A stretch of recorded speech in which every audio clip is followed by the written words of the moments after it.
क्या खून की कमी की वजह से लो मूड, एंग्जाइटी और डिप्रेशन जैसे सिम्टम्स महसूस हो सकते हैं? जवाब है हाँ। खून की कमी की वजह से सिर्फ फिजिकल हेल्थ इम्पैक्ट नहीं होता। यानी खून की कमी की वजह से सिर्फ थकान, ब्लड प्रेशर का कम होना, सांस फूलना, हार्ट रिलेटेड इश्यूज या बाकी ऑर्गन्स के रिलेटेड इश्यूज ही नहीं होते हैं, बल्कि मेंटल हेल्थ भी अफेक्ट हो जाता है। आपको सुन के हैरानी हो सकती है, नेशनल हेल्थ सर्वे 5 जो हुआ था उसके अकॉर्डिंग इंडिया में जो एनीमिया यानी खून की कमी की प्रेवलेंस है बहुत ही ज़्यादा पाई जाती है। ये डेटा अलग एज ग्रुप के अकॉर्डिंग पब्लिश किया गया है। जैसे 6 मंथ से लेके 5 इयर्स के जो बच्चे हैं, 100 में से 67 बच्चों में खून की कमी पाई गई है। वही 15 साल से 19 साल की जो फीमेल्स है, 100 में से 59 फीमेल्स में एनीमिया पाया गया। 19 साल से 49 साल की फीमेल्स में 100 में से 57 फीमेल्स में एनीमिया पाया गया। सबसे कम 15 साल से 49 साल के जो मेल्स हैं उनमें पाया गया, लेकिन उनकी परसेंटेज भी हैरान कर देने वाली है।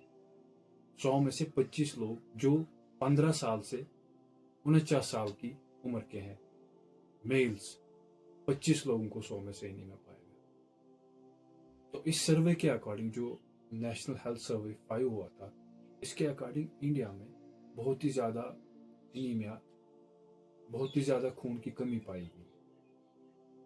तो जो इसका अगला सर्वे, नेशनल हेल्थ सर्वे 6 पब्लिश होगा, उसमें क्या डेटा आएगा वो मोस्ट प्रोबेबली या इस वीक में या नेक्स्ट वीक में, इस मंथ के पब्लिश हो सकता है। लेकिन यहाँ पे एक बात आती है, ये खून की कमी होती क्यों? इसके रीजंस बहुत सारे हो सकते हैं, जैसे vitamin deficiency, bleeding, chronic disease, malnutrition etcetera. लेकिन हैरान कर देने वाली बात यह है कि इंडिया में सबसे ज़्यादा एनीमिया आयरन डिफिशिएंसी की वजह से हो रहा है, यानी आयरन की कमी की वजह से हो रहा है।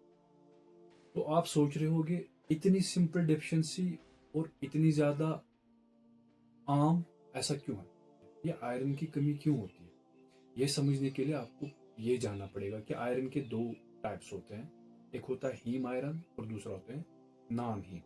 जो ये हीम आयरन होता है, ये एनिमल सोर्स से मिलता है, जैसे ऑर्गन मीट, फिश, बीफ, अंडे, चिकन एटसेट्रा। और नॉन हीम जो है ये प्लांट बेस्ड होता है, ये green leafy vegetables, legumes, fruits etcetera में पाया जाता है। एक एक रीज़न ये है कि जो ये हीम आयरन है ये ज़्यादा एब्जॉर्ब होता है as compare to non haem. इसलिए भी है क्योंकि इंडिया में अक्सर खाने में चावल, रोटी, चाय, दूध, यही ज़्यादा होता है।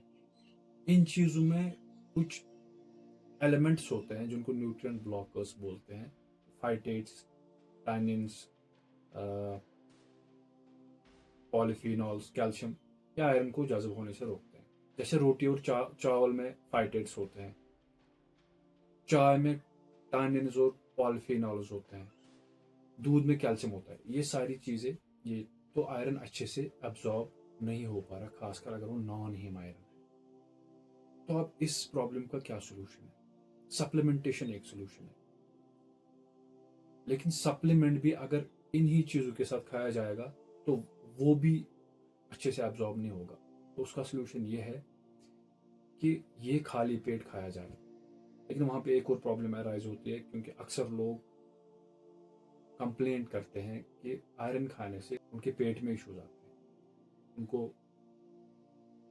वोमिटिंग होती है, किसी को कॉन्स्टिपेशन होता है, किसी को डायरिया होता है।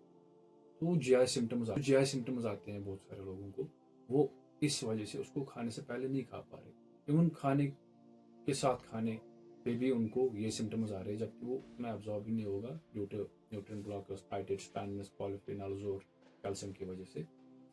ऐसे लोग ये कर सकते हैं कि वो खाने से, अगर वो पहले नहीं खा पा रहे तो खाने के बाद खाएं। या इन न्यू उस खाने में ये न्यूट्रिएंट ब्लॉकर्स का इम्पैक्ट ज़्यादा ना हो, जैसे मीट के साथ खा ले, अंडे के साथ खा ले।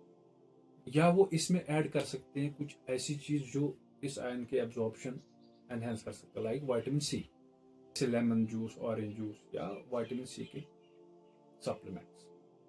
और ये भी कर सकते हैं कि वो सप्लीमेंट चेंज कर सकता है, यानी आयरन का सप्लीमेंट, जैसे आयरन सल्फेट और रेट।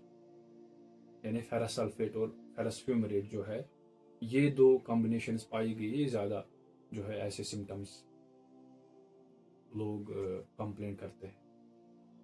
तो इसके अलावा आपके पास ऑप्शन है बिसग्लाइसिनेट, फेरस बिसग्लाइसिनेट, या लाइपोसोमल आयरन भी होता है, लेकिन ये थोड़ा कॉस्टली होते हैं, बट इनमें ये इश्यूज ज़्यादा नहीं होते, ये अच्छे से एब्जॉर्ब होते हैं कंपेरेटिवली विदाउट